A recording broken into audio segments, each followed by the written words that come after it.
Tanggal 5-6 November 2024 di Amerika terjadi pemilihan umum atau US election. Berdasarkan pantauan dari CNN, Trump berhasil menjadi pemenangnya. Donald Trump mengungguli Kamala Harris dan menjadi Presiden Amerika ke-47. Pertanyaannya, apa sih dampak kemenangan dari Donald Trump terhadap ekonomi Indonesia? Khususnya kita ngomongin saham, IHSG, dan rupiah. Yuk kita bahas selengkapnya.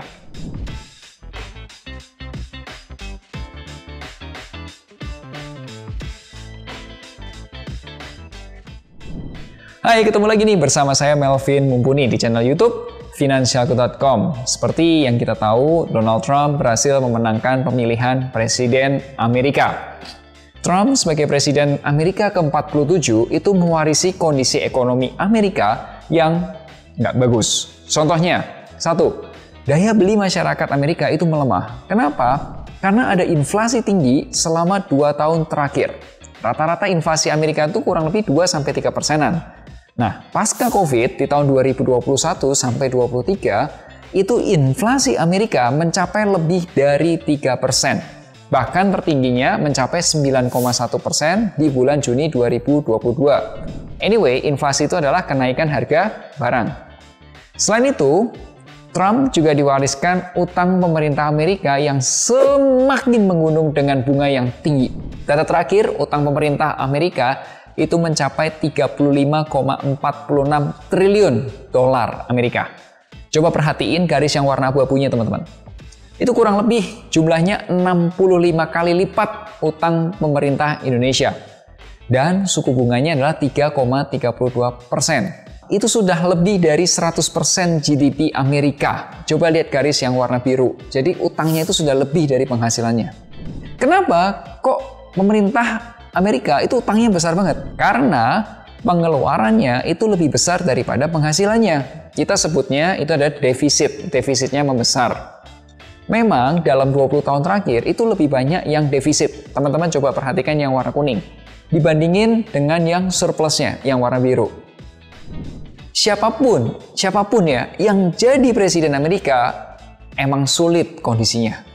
Di sisi lain, ada beberapa janji kampanye terkait ekonomi yang menurutku itu berdampak banget pada ekonomi Indonesia dan dunia pada umumnya. Seperti apa? 1. Adanya pengurangan pajak untuk perusahaan-perusahaan Amerika. Kedua, adanya kenaikan tarif impor yang akan membuat perang dagang. Pernah dengar kan perang dagang? Yang ketiga, itu kebijakan pro cryptocurrency, khususnya Bitcoin. Keempat, inflasi dan suku bunga di Amerika. Dan yang kelima, kebijakan energi. Video ini agak panjang dan saya berusaha menyampaikan beberapa data, so enjoy this video.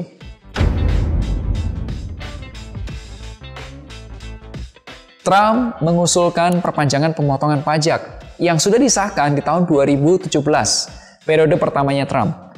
Serta pengurangan tarif pajak perusahaan yang tadinya 21% itu diturunin jadi 15%. Tentu saja, hal ini tuh sangat menguntungkan perusahaan-perusahaan dalam negerinya Amerika. Kita dapat mulai mempertimbangkan investasi di saham-saham Amerika. Nah, kalau di Indonesia, kamu itu bisa beli saham-saham Amerika ada 2 cara. Yang pertama adalah beli CFD-nya, Contract for Difference, dari saham-saham Amerika. Jadi CFD itu bukan saham ya. Nah, kamu bisa lihat di aplikasi Peluang, GoTrade, Nanovest, dan juga broker-broker pialang berjangka. Contohnya di Agrodana Futures. Anyway, CFD ini di bawah Bapepti ya, bukan di bawah OJK ya. Yang kedua, beli reksadana saham yang berisi saham-saham Amerika. Misalnya ya, kalau kita belinya di aplikasi Moduit gitu, bisa beli reksadana yang namanya reksadana syariah BNP Paribas Cakra Syariah US Dollar. Dia isinya saham-saham Amerika. Yang kedua, ada juga reksadana BNP Paribas DGIM Global Technology Titan 50 Syariah USD. Isinya itu fokus pada saham-saham teknologi di Amerika.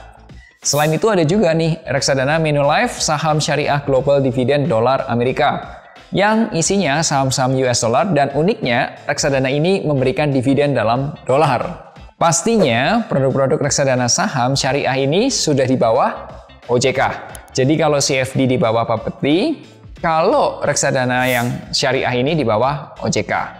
Kalau kamu mau tahu produk reksadana saham dolar atau juga investasi yang berbasis solar, boleh kok. ngobrol atau konsultasi dengan perencana keuangan Finansialku, silahkan klik sini atau hubungi nomor berikut ini ya.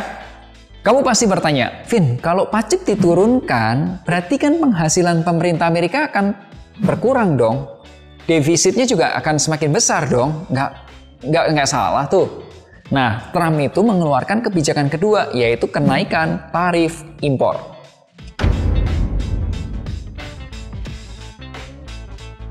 Trump berjanji akan meningkatkan tarif impor. Impor itu artinya mendatangkan barang dari luar negeri. Nah, menurut The Times, Trump itu mempertimbangkan adanya tarif universal sebesar 20% untuk semua impor, termasuk impor dari Indonesia. Dan spesial tarif 60% nih untuk barang-barang China. Perang dagang atau trade war gitu, itu pernah terjadi di masa pemerintahan Presiden Trump yang pertama. Perang dagang yang sengit ya dengan China waktu itu berdampak kurang bagus sih untuk IHSG dan ekonomi dunia pada umumnya. Ya kenapa kok gitu? Ceritanya panjang, tapi kurang lebih gini idenya. Misal, impor baja dari Cina mengalami kenaikan tarif. Kan tarifnya dinaikin kan? Berarti apa? Berarti baja dari China itu lebih mahal.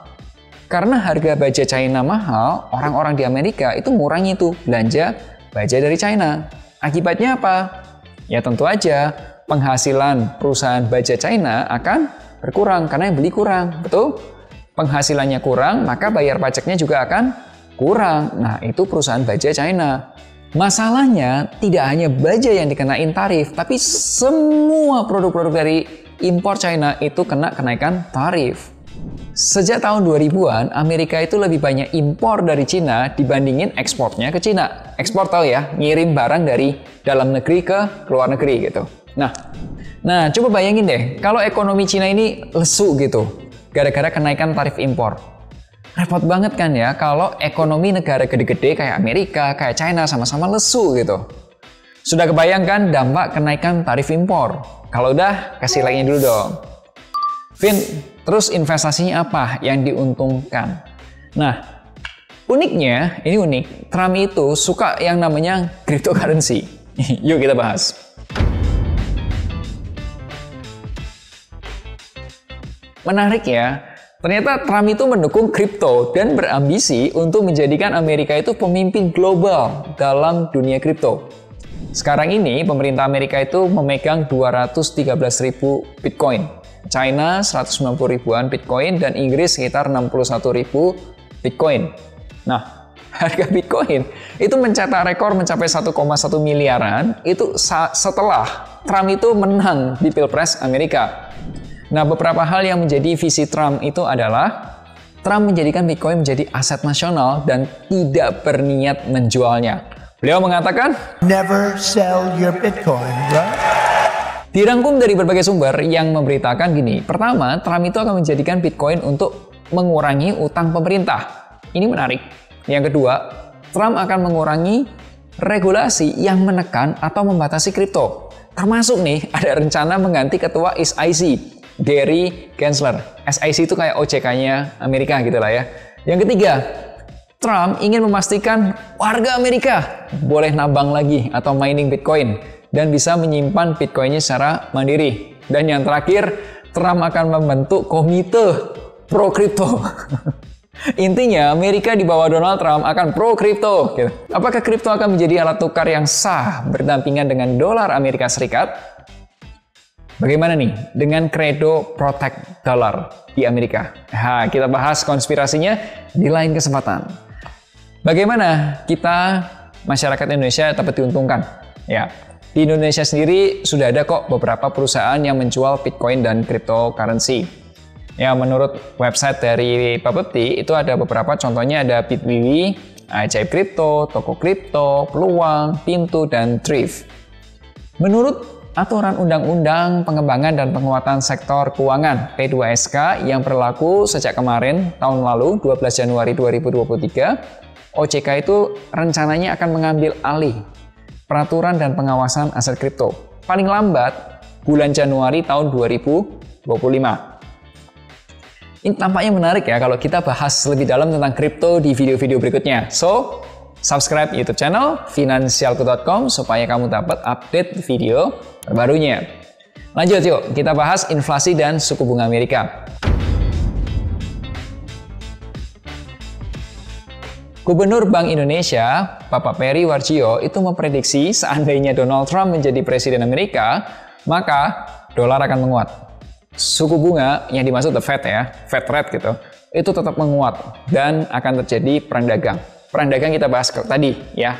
Nah, kita nggak perlu panik sih karena Bank Indonesia itu sudah mengantisipasi kondisi-kondisi ini.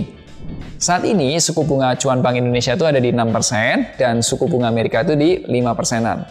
Seandainya Fed rate tetap tinggi, maka investor asing itu lebih tertarik investasi di Amerika. Khususnya ya surat-surat utang pemerintah. Sebenarnya Fed rate yang tetap tinggi itu kurang menguntungkan untuk kita di Indonesia dan negara-negara Asia pada umumnya. Seandainya dolar terus menguat, sebenarnya ada banyak peluang sih yang sebenarnya kita bisa maksimalkan. Satu, kita bisa punya usaha dropshipper ke Amerika. Lumayan kan dapatnya dolar. Ambil pekerjaan-pekerjaan freelance dengan menghasilkan dolar atau juga pekerjaan remote atau ekspor ke produk-produk Amerika Serikat. Atau investasi saham-saham di Indonesia yang orientasinya atau yang punya penghasilannya dolar. Banyak kok. Nah, kelanjutannya seperti apa? Kita update di video-video berikutnya aja, oke?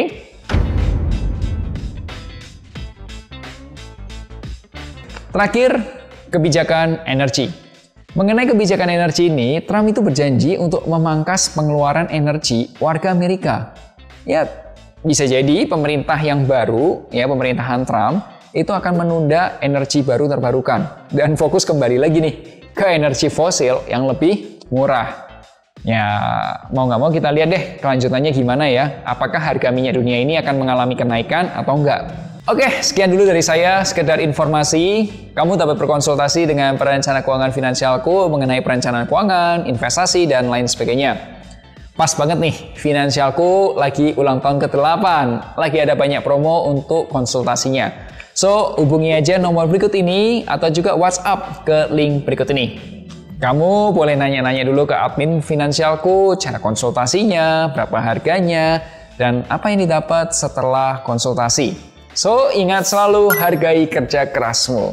Share kalau kamu suka video ini. Sampai jumpa di Melek Finansial hari Rabu depan. Akhir kata, make a plan and get your financial dreams come true. Tonton juga playlist investasi.